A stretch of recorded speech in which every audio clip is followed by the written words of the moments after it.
గోశాల గొడవేంటి? TTD చెప్పినా రాజకీయ పార్టీలు ఎందుకు నిప్పులు చెరుగుకుంటున్నాయి? అసలు విషయం చెప్పాల్సింది టీటీడీ కదా. మరి పాలక మండలి స్పందించినా ఎందుకీ రగడా? ఈ పార్టీలది గోవులపై నిజమైన ప్రేమేనా? రాష్ట్ర వ్యాప్తంగా రోడ్లపై గోవులకు రక్షణ ఉందా? మరి వివరాలేంటో ఇప్పుడు చూద్దాం.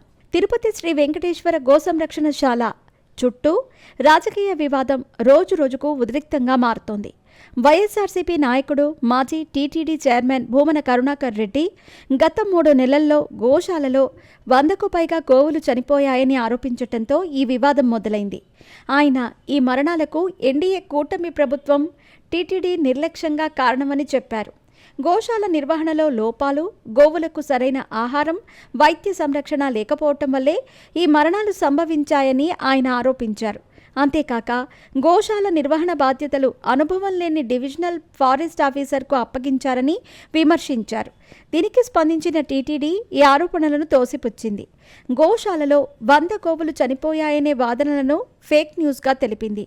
సోషల్ మీడియాలో వైరల్ అవుతున్న చనిపోయిన గోవుల ఫోటోలు టీటీడీ గోశాలకు సంబంధించినవి కావని స్పష్టం చేసింది. TTD chairman BR Naidu, board సభ్యుడు జి భానుప్రకాష్ రెడ్డి గోశాలను సందర్శించి గోవులకు సరైన ఆహారం, వైద్య సదుపాయాలు అందుతున్నాయని తెలిపారు. గత 3 నెలల్లో 40 నుండి 43 గోవులు వృద్ధాప్యం, వ్యాధుల కారణంగా మరణించాయని, ఇది సహజమైనదని TTD executive officer J Shyamala Rao వెల్లడించారు. అయితే ఈ సంఖ్యపై భూమన సందేహం వ్యక్తం చేస్తూ టీటీడీ అధికారులు, చైర్మన్, ముఖ్యమంత్రి చంద్రబాబు నాయుడు ఇచ్చిన సమాచారం వైరుధ్యంగా ఉందని విమర్శించారు.